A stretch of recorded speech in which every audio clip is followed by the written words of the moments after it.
জিয়াউল আহসান আজকে কোর্টে উনি উপস্থিত থেকে এই সমস্ত সাক্ষীর সাক্ষ্যটা শুনেছেন। আর যতক্ষণ তিনি শুনেছেন ততক্ষণ পর্যন্ত তিনি হাসছিলেন, দাঁত খিলিয়ে খিলিয়ে তিনি হাসছিলেন। তিনি যে কতটা কুখ্যাত এবং তিনি যে কিভাবে মানুষ খুন করতে পারে তার আজকে বডি ল্যাঙ্গুয়েজ থেকে সেটার প্রমাণিত হয়েছে। বস্তা ভর্তি সিমেন্টে বেঁধে গুলি করে নদীতে ফেলে দেওয়ার ঘটনা তিনি বর্ণনা করেছেন। আজকে র্যাবের যে ইন এবং আউট যে রেজিস্টার এবং অস্ত্রাগারের যে রেজিস্টার এবং ভিডিও ফুটেজ, র্যাব হেডকোয়ার্টারের যে ভিডিও ফুটেজ, এই সব কিছু জিয়াউল আহসান ধ্বংস করে দিয়েছে, নষ্ট করে ফেলেছে। এইভাবে তিনি প্রায় 30 জন ভিকটিমের নিহত এবং শহীদ হওয়ার ঘটনা বলেছেন। সিমেন্টের বস্তা ভর্তি সিমেন্টে বেঁধে গুলি করে নদীতে ফেলে দেওয়ার ঘটনা তিনি বর্ণনা করেছেন। আজকে সবচেয়ে নির্মম এবং যেটি সবচেয়ে আলোচিত যে ঘটনা সেটি হচ্ছে আমাদের বাংলাদেশ জাতীয়তাবাদী দলের একজন কেন্দ্রীয় নেতা, তিনি অত্যন্ত আলোচিত রাজনৈতিক ব্যক্তিত্ব, সিলেটের কৃতি সন্তান জনাব ইলিয়াস আলীর অপহরণের ঘটনা আপনারা জানেন। আজকের এই সাক্ষী থেকে আমাদের ইলিয়াস আলীকে অপহরণ এবং তাকে যে অন্তর্ধান করবার যে বর্ণনা সেটাও এই সাক্ষীর মুখ থেকে আংশিক বেরিয়ে এসছে। তিনি পরিষ্কার করে বলেছেন যে একবার জিয়াউল আহসানের নেতৃত্বে তিনি মহাখালী ব্রিজের কাছে যান, সেখানে তিনি কথোপকথন করেন তারেক সিদ্দিকীর সাথে। তারেক সিদ্দিকীর সাথে কথোপকথনের এক পর্যায়ে তিনি বলেছিলেন যে আপনাদের কথা মতো ইলিয়াস আলীকে গল্ফ করেছি, আপনাদের কথা মতো গল্ফ করেছি, এখন এর বেশি আমি আর কি করব? আপনারা যদি এরকম করে আমাকে চাপ দেন তাহলে আমাকে বরঞ্চ পোস্টিং দিয়ে জঙ্গলে পাঠিয়ে দেন। তারপরে আজকে সাক্ষী বলেছে তিনি এই ঘটনার পরে তিনি ছুটিতে যান।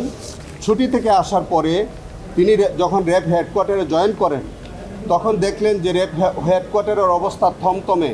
তার সহকর্মীদের কাছ থেকে তিনি জানলেন যে এই সময়ের মধ্যে, এই যে তিনি যে সময়টায় ছুটিতে ছিলেন এই সময়ের মধ্যে র্যাবের যে ইন এবং আউট যে রেজিস্টার এবং অস্ত্রাগারের যে রেজিস্টার এবং ভিডিও ফুটেজ, র্যাব হেডকোয়ার্টারের যে ভিডিও ফুটেজ, এই সব কিছু জিয়াউল আহসান ধ্বংস করে দিয়েছে, নষ্ট করে ফেলেছে।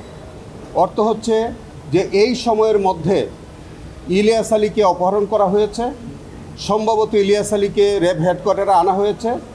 এই সাক্ষীটা যাতে না থাকে, এই এভিডেন্সটাকে নষ্ট করবার জন্যে ইনস অ্যান্ড আউট রেজিস্টার এবং সকল ফুটেজ জিয়াউল আহসান গায়েব করে দিয়েছে, নষ্ট করে দিয়েছে।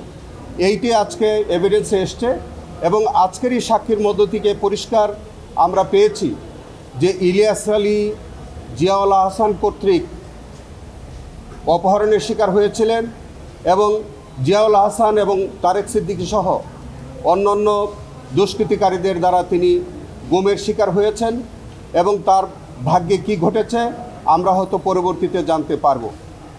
এই সাক্ষী আরও যেটা বলেছে যে তিনি অনেকগুলো ঘটনার সাক্ষী, সেই একটা ঘটনার কথা তিনি বলেছেন যে একজন আসামিকে একবার এই জিয়াউল আহসান মাইক্রোবাস করে নিয়ে গিয়ে রেল লাইনের উপরে শোয়াই দেয়, কিছুক্ষণ পরে একটা রেলগাড়ি যায় এবং সেখান থেকে তার ভাগ্য যা ঘটার সেটা ঘটেছে।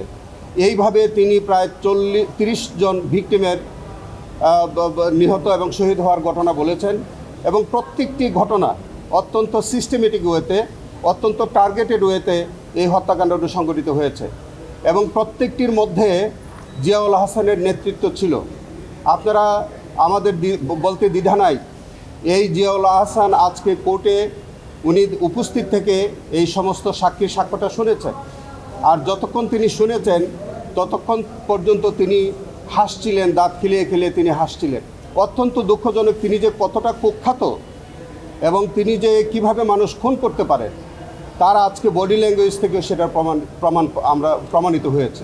আমরা আশা করি যে এই সাক্ষীর মুখ থেকে আরও কতজন ভিকটিম এইভাবে নির্মম হত্যাকাণ্ডের শিকার হয়েছে হয়তো এই সাক্ষীর মুখ থেকে বেরিয়ে আসবে।